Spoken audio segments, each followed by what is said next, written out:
Consent is vital even within loving relationships. Sexuality is about the personal choices we make to explore our sexuality both alone and with a lover. The way in which we express our sexuality should show consideration towards others. Anyone may decide to remain a virgin or to be celibate. Everyone has the right to make their own sexual decisions without undue coercion from another person. We need to respect other people's sexual decisions. Sex should be a pleasure, not an obligation. Men are typically physically stronger than women and children. So the law protects these two vulnerable groups. Most societies have laws that make it illegal for children under the age of 18 to engage in sexual activity either with an adult or another underage person. Sexual scenarios are very different for a woman, especially if she is inexperienced or has a new lover. A sex education needs to talk about sexuality in a coherent and consistent way. We need to explain how intercourse can equate to lovemaking on one occasion and rape on another. A person's response to stimulation cannot depend on the attitude of the person supplying it. Date rape, for example, is usually an acceptable form of intercourse. So why do women object so vehemently? And why are men so desperate that they need to drug women? Even though men always initiate sex, they still believe that women want it. When you want something badly enough, you can convince yourself of anything. It's difficult for women to understand because there's nothing they need that badly.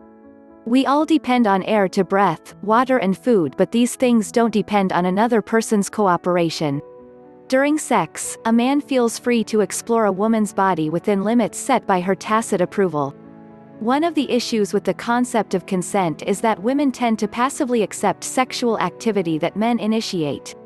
Sex is primarily a male pleasure. So a man has a proactive role while a woman has a passive role of allowing a man to enjoy the turn-on of her body. A woman's enjoyment of intercourse depends on a man's attitude. The relationship factors a woman enjoys operate primarily at the beginning of a relationship. They may also work later on if a woman obtains rewards from elsewhere in the relationship that compensate her for investing passively or actively in her sex life. A man may realize that a woman is unenthusiastic about sex because of her apathetic attitude. As long as this lack of enthusiasm goes unacknowledged, a man can continue to obtain intercourse from a woman on the basis that she does not object.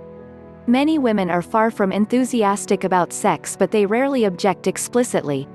Given women are not aroused with a lover, intercourse represents the easiest way to satisfy a man's sexual needs while at the same time requiring minimal engagement and effort for a woman. A woman is assumed to have the maturity to understand the significance of sexual activity and the associated risks. A woman is expected to know that intercourse may result in her becoming pregnant if she doesn't take precautions, use a contraceptive. A woman learns how she can use sex to obtain a man's commitment to her. Men tend to be very willing to support a woman financially as long as they are getting regular intercourse. Some men are amazingly devoted to pleasing their lovers in other ways than sex, and we often see this devotion portrayed as a characteristic of male partners. Consent is not about responsiveness or even mutual pleasure. Women are not aroused by sexual activity with a lover at any age. But by the time they are adult, women have gained an appreciation of what they want from men.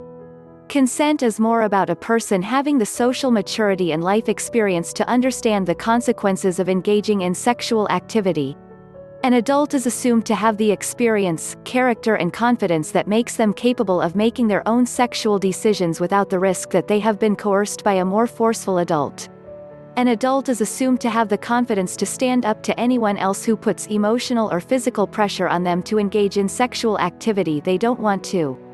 Traditionally, intercourse has always been a fully condoned, even encouraged sexual activity, even by the strictest of religions, because of men's need for regular sexual interaction.